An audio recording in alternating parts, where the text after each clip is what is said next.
Bonjour à tous, j'espère que vous allez bien. Aujourd'hui on va parler du GOAT Hashirama Senju.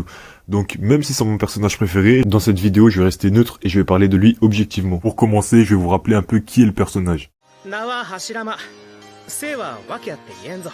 Hashirama Senju était un shinobi, mais contrairement aux autres, il avait ce truc en plus qui le rendait spécial. C'était un génie et il appartenait au clan qui était le seul capable de rivaliser avec le clan Uchiwa. Je parle évidemment du clan Senju. En plus des prédispositions physiques qu'il avait notamment grâce à son appartenance au clan Senju, Hashirama était aussi la réincarnation d'Azura qui avait reçu le chakra et l'enseignement de son père, Hagoromo le Rikudo Sennin. Il faut aussi rappeler que le clan Senju est la descendance d'Azura, comme le clan Uchiwa est la descendance d'Indra. Hashirama hérita donc de la force physique d'Azura et aussi et surtout de son Nindo qui reposait sur l'amour et la paix, ou plutôt de l'amour pour la paix. Bref, avec ce qu'on a vu, il est normal qu'Hashirama ait un niveau démentiel.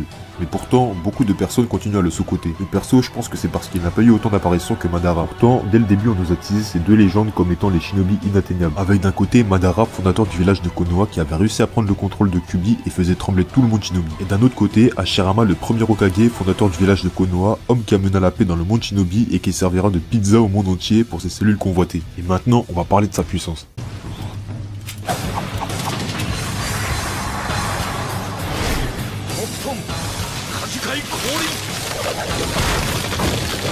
Bon, déjà le mec il était même comparé avec le Rikudo Sennin tellement il était puissant, les gens ils refusaient d'y croire. C'est comme si tellement je suis puissant, les gens ils viennent ils disent mais c'est pas possible, comment t'es puissant, comment tu peux être aussi fort que ça, c'est incroyable.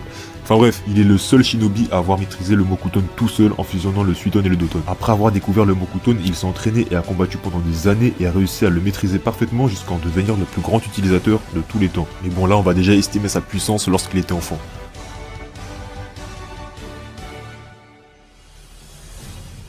Lors de son enfance, Hashirama était déjà un des meilleurs combattants de son clan, donc du clan Senju.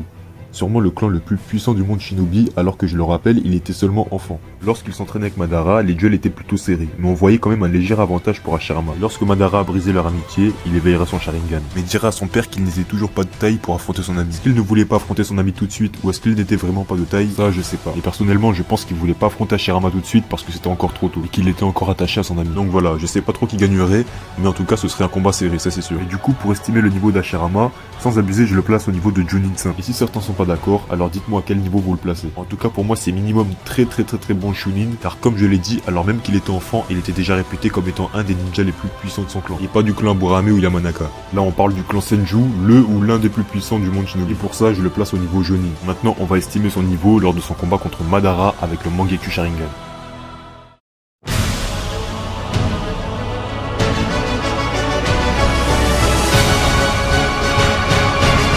À ce moment, il était niveau Kage minimum, vraiment le minimum. Et je suis certain qu'à ce moment-là, il pouvait se prendre n'importe quel Kage de tout le monde shinobi. En AV en tout cas. Et je parle de tous les Kage de tous les temps, mis à part Naruto bien sûr. Bref, le mec il a tabassé Madara Mangekyou Sharingan, sachant que contre Madara, Hashirama s'est jamais battu à fond, parce qu'il voulait justement ramener Madara à la raison, et créer une alliance entre les Senju et les Uchiwa pour avoir la paix. Sans oublier leur rêve de gosse bien sûr, fonder un village. Et bref, du coup je disais, Hashirama était largement meilleur que Madara, car lors de ce combat, il a même pas utilisé ses meilleurs atouts, mais il a quand même réussi à le battre assez facilement. Et comme on le sait, tous les possesseurs du Mangekyou Sharingan sont plus ou moins du niveau Kage. Et pour Madara, il est certain qu'il est au moins du niveau Kage, car on sait qu'en plus d'être un Uchiwa et de posséder le Mangekyou Sharingan, il est aussi la réincarnation d'Indra, le fils aîné du Rikudo Sennin. Donc voilà, comme j'ai dit, sa puissance le plaçait automatiquement au niveau Kage minimum. Voilà pourquoi j'ai placé Hashirama au niveau Kage+, car pour moi, à ce moment, il était aussi fort qu'un Minato au Kage, ou alors qu'un Hiruzen vieux par exemple.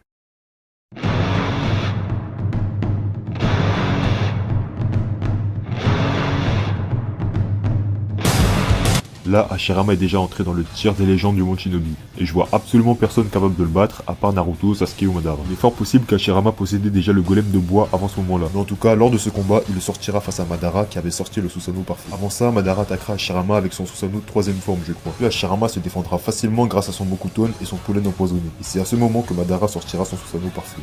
Et là, Hashirama, même pas impressionné, sortira son golem de bois et son dragon de bois. Le combat sera assez serré, mais Hashirama sortira encore vainqueur alors que Madara restera au sol.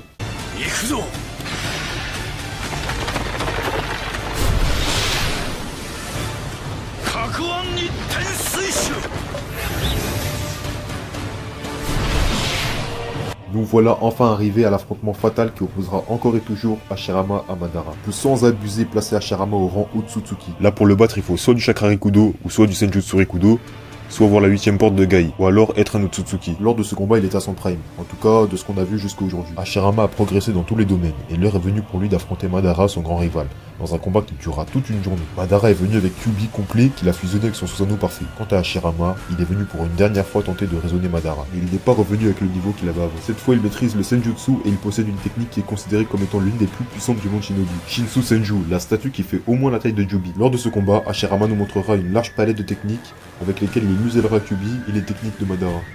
La gangue de bois qui lui permet de se défendre face à un orbe de Kyuubi, la plongée dans les ténèbres qui lui permet de contrer les genjutsu des Uchiwa, Mokuton, Jokai Kotan, qui lui permet de faire pousser des arbres sur n'importe quelle surface, et même de créer une forêt entière n'importe où. La Kuani Tensushu, qui lui permet d'endormir les bijoux, les clones de bois, Mokuton, Mokujin no Jutsu, la régénération, Shinsu Senju, voilà, bref, il y a plein d'autres techniques, mais je vais pas toutes les citer, sinon on n'aura jamais fini. Revenons donc au combat contre Madara, lors duquel il sortira vainqueur, alors que pendant tout le combat, il se retiendra pour ramener Madara sur la bonne voie. Hashirama venait d'accomplir l'exploit de gagner un combat face à Madara, la terreur du monde shinobi accompagné de Kyuubi, le plus puissant des Biju. Malgré qu'il ne se soit pas battu pour tuer Madara, il sortira tout de même vainqueur du combat. Donc voilà, après tout ce que j'ai dit, je place incontestablement Hashirama au niveau Otsutsuki. ていたぞ柱間お前はあと Et pour finir, Hashirama Edo Tensei. Déjà, je vais rappeler qu'Edo Tensei est un jutsu qui permet de faire revenir les gens dans le monde shinobi, sans pour autant les ramener véritablement à la vie. Hashirama, lui, est revenu grâce à l'Edo Tensei d'Orochimaru, qui est nettement inférieur à celui de Kabuto, qui lui a réussi à ramener Madara à un âge plutôt jeune et avec le Rinnegan, donc avec les cellules d'Hashirama, qui s'est approprié lors de leur dernier combat. Hashirama, qui était déjà nerf par l'Edo Tensei, était malgré ça le shinobi le plus puissant de l'Alliance, et il a tenu tête et a même réussi à dominer Madara à certains moments. Il réussira même à immobiliser Madara avec les portes du dieu de lumière, alors qu'il avait des pieux dans le corps. Malheureusement, lorsque Madara reviendra à la vie, Hashirama sera immobilisé par les pieux et sera donc impuissant face à la situation. Et croyez-moi que si Hashirama était vivant et à son prime lors de cette guerre, Madara ne serait jamais revenu à la vie et la guerre se serait terminée plus vite que prévu. Bref, du coup pour placer Hashirama Edo, je vais le placer en dessous de Madara vivant, que ce soit Rinnegan ou avec le MS. Bien sûr, je le mets aussi bien en dessous du niveau qu'il avait lors de son vivant. Et je le place très légèrement en dessous de Madara Edo. Et ce, juste parce que l'Edo Tensei de Kabuto est meilleur que celui de Orochimaru. Ce qui a donc permis à Madara de subir un nerf moins important que celui d'Hashirama. Voilà, c'est la fin de cette vidéo sur le god du manga. J'ai nommé Hashirama Senju. J'espère que dans Boruto, on aura plus d'informations sur sa mort et sur son modern mythe, parce que ce personnage mérite un des meilleurs développements. Il a tellement de charisme, il est trop puissant, et en plus, pour être le plus fort, il a pas eu besoin de tricher ou de voler les pouvoirs de quelqu'un, lui. Il a connu la guerre depuis petit, et c'est lui qui a amené la paix. Il a tout fait pour faire revenir son meilleur ami au village, mais il était beaucoup trop têtu. Voilà, c'est tout pour cette vidéo. N'hésitez pas à donner vos avis en commentaire, likez si vous avez aimé. Donc j'espère que la vidéo vous aura plu, et on se retrouve la prochaine fois pour une autre vidéo. Sayonara. だがもう互いに死ぬ。今ならただ戦友として酒を酌み交わせる。戦友か。まあそれなら俺